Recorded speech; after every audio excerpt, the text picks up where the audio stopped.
बौद्ध धर्मात पौर्णिमेचे महत्त्व. पौर्णिमा ही निसर्गदत्त घटना आहे. बौद्ध धम्म हा निसर्गनियमांचा पुरस्कर्ता असल्यामुळे निसर्ग नियमांशी बौद्ध तत्त्वे प्रतिबिंबित झाली आहेत. जगातील सर्व धर्म पौर्णिमेला त्यांच्या धर्माचरणात अतिशय महत्त्वाचे व मंगल स्थान देतात. साहित्य क्षेत्रात विशेषतः कवितेत पौर्णिमेला महामंगल स्थान प्राप्त झाले आहे. जैन व बौद्ध धर्मीय लोक पौर्णिमा हा धार्मिकदृष्ट्या अतिशय महत्त्वाचा दिवस मानतात. पौर्णिमा म्हणजे काय? ज्या दिवशी पूर्ण चंद्रबिंब दिसते ती पौर्णिमा. वास्तविकत पौर्णिमा हा एक क्षण असून त्या क्षणी चंद्र व सूर्य पृथ्वीच्या विरुद्ध बाजूंना असतात.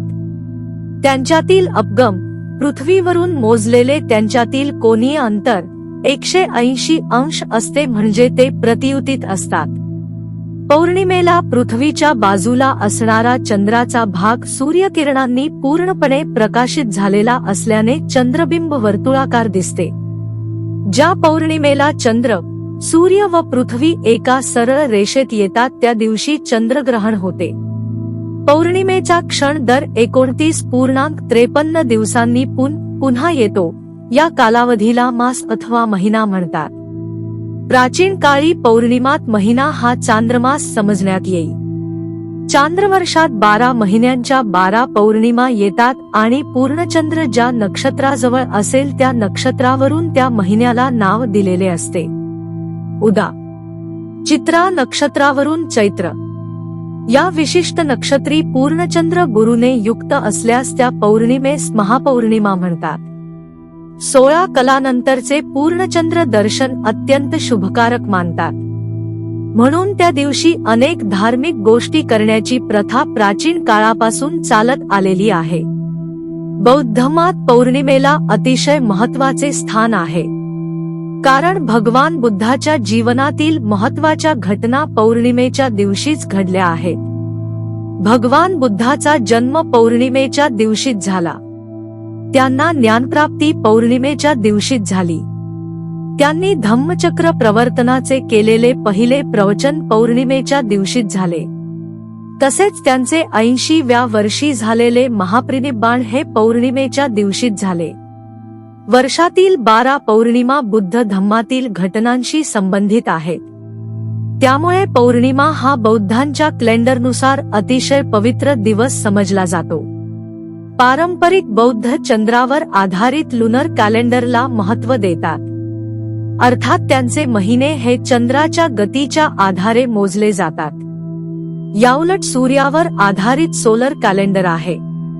या कॅलेंडरमध्ये सूर्याच्या भोवती फिरणाऱ्या पृथ्वीच्या गतीनुसार दिनांक मोजली जाते. परंतु बौद्ध लोक त्यांच्या जीवनाचे केंद्र पौर्णिमा असल्याचे मानतात. चंद्राच्या कोरीपासून तर पूर्ण चंद्र दिसेपर्यंत बौद्ध लोक त्यास आपल्या जीवन प्रवासाचा आदर्श समजतात. दुःखापासून सुखापर्यंत, अपूर्णतेतून पूर्णतेपर्यंत, अंधारातून प्रकाशाकडे जाण्याची ऊर्जा ही चंद्रापासून मिळत असते. म्हणून बौद्धांच्या जीवनात पौर्णिमेला अतिशय महत्त्वाचे स्थान आहे. पौर्णिमेसंबंधी अशी ही समजूत आहे की अंतराळातील इतर ग्रहांप्रमाणे पौर्णिमेच्या चंद्राचा मनुष्यमात्रावर प्रभाव पडत असतो.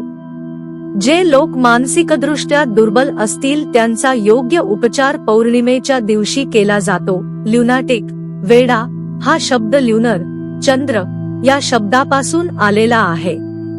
त्यामुळे मानसिकदृष्ट्या दुर्बल किंवा आजारी मनुष्यांवर योग्य उपाय केल्यास पौर्णिमेच्या किरणांचा त्यांच्यावर सकारात्मक प्रभाव पडत असतो. आपल्या शरीरामध्ये 70% द्रवरूप आहे. भौतिक तज्ज्ञांनी हे मान्य केले आहे की पौर्णिमेच्या दिवशी मनुष्याचे शरीरातील द्रवरूप अधिक स्वतंत्रपणे संवाहित होत असते. त्यामुळे अस्थमा किंवा चर्मरोग यावर विशिष्ट उपायांनी नियंत्रण ठेवता येते. प्राचीन काळी शेतीची पेरणी करण्यासाठी पौर्णिमेचा दिवस अनुकूल असल्याची मान्यता होती. शेतकरी पौर्णिमेला अतिशय पवित्र मानतात. कारण पौर्णिमेचा शेतीच्या पिकावर चांगला प्रभाव पडतो अशी त्यांची भावना आहे. ज्या काळी पिकांना बहर मान्यता देते की औषधांचा प्रभाव शरीरावर याच काळात अतिशय गुणकारी होत असतो. साधकांना मानसिक विकास करण्यासाठी पौर्णिमेचा चंद्रप्रकाश नवी ऊर्जा प्रदान करतो. भगवान बुद्धाला ज्ञानप्राप्ती पौर्णिमेच्या दिवशी प्राप्त झाली, हे उदाहरण संपूर्ण जगाला प्रेरणादायक आहे. पौर्णिमेचा दिवस हा शारीरिक व मानसिक विकासासाठी अतिशय महत्त्वाचा असल्यामुळे बौद्ध देशात त्या दिवशी सार्वजनिक सुट्टी असते. त्या दिवशी त्या देशातील जनता आध्यात्मिक विकासाचे चिंतन करीत असते. पौर्णिमेचा दिवस हा धार्मिक दिवस म्हणून मानला जातो. त्या दिवशी शांती व सुखाची मनोकामना केली जाते. अष्टशिलाचे पालन केले जाते. त्या दिवशी कौटुंबिक बंधनातून मुक्त होऊन मन शांतीसाठी आध्यात्मिक विकासाचा प्रयत्न केला जातो. अमेरिकेच्या संशोधनानुसार पौर्णिमेचा चंद्र हा मनुष्यमात्राच्या दैनंदिन जीवनात महत्त्वपूर्ण भूमिका करीत असतो. तसेच काही जिवंत वस्तूवर तितकाच प्रभाव गाजवीत असतो. पौर्णिमेच्या दिवशी शरीरातील वेगवेगळ्या क्रियाप्रक्रिया होत असतात. विशेषतः पचनशक्तीवर प्रभाव होतो, भौतिक शक्तीवर प्रभाव पडतो आणि रक्तात आम्लाचा अंतर्भाव होतो. याच आधारे ज्या घटना घडतात त्यापासून सुटका करण्यासाठी पौर्णिमेच्या काळात दैनंदिन कार्य बदलविणे आणि पौर्णिमेच्या काळात शारीरिक व मानसिक बदल घडवून आणणे हाच एक तणावमुक्तीचा मार्ग आहे.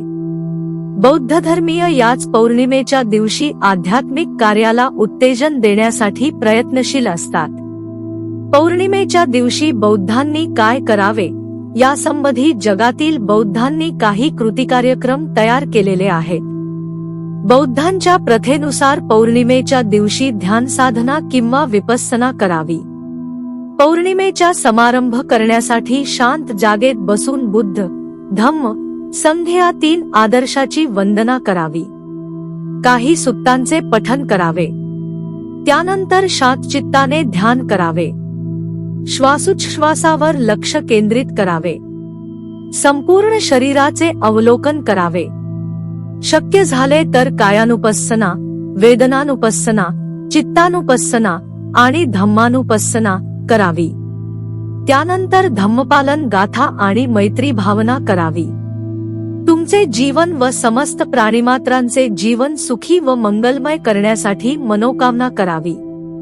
या दिवशी गल मार्च सुद्धा काढून विहारात किंवा बुद्धाच्या मूर्तीजवळ जाऊन अभिवादन केले जाते.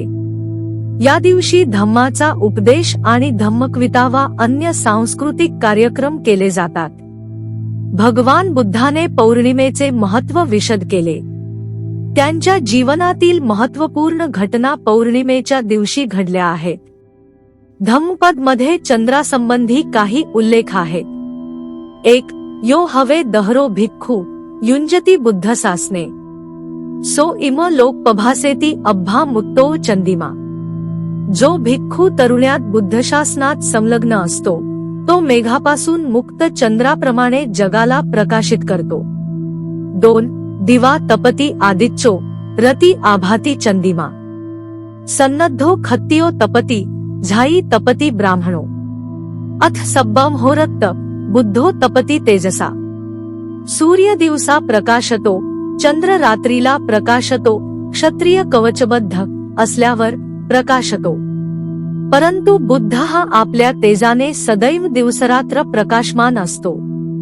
3. चंदव विमल शुद्ध विप्रसन्न अनाविल नंदी भवपरीक्षिण महाभ्रूमी ब्रह्मण. जो चंद्राप्रमाणे विमल, शुद्ध, विप्रसन्न आणि स्वच्छ आहे, ज्यांची भव तृष्णा नष्ट झाली आहे, त्याला मी ब्राह्मण म्हणतो. उपरोक्त धम्मपदातील गाथा चंद्राची महत्ता गातात. धम्मपदात जगाला प्रकाशमान करणाऱ्या चंद्राची महती गायली आहे आणि त्याचा संबंध प्रत्यक्ष बुद्धाशी दाखवला आहे. म्हणून पौर्णिमेच्या दिवशी चंद्रप्रकाशात बुद्ध, धम्म, संघाचे अनुसरण करावे. भवतु सब्ब मंगल. साधू साधू साधू.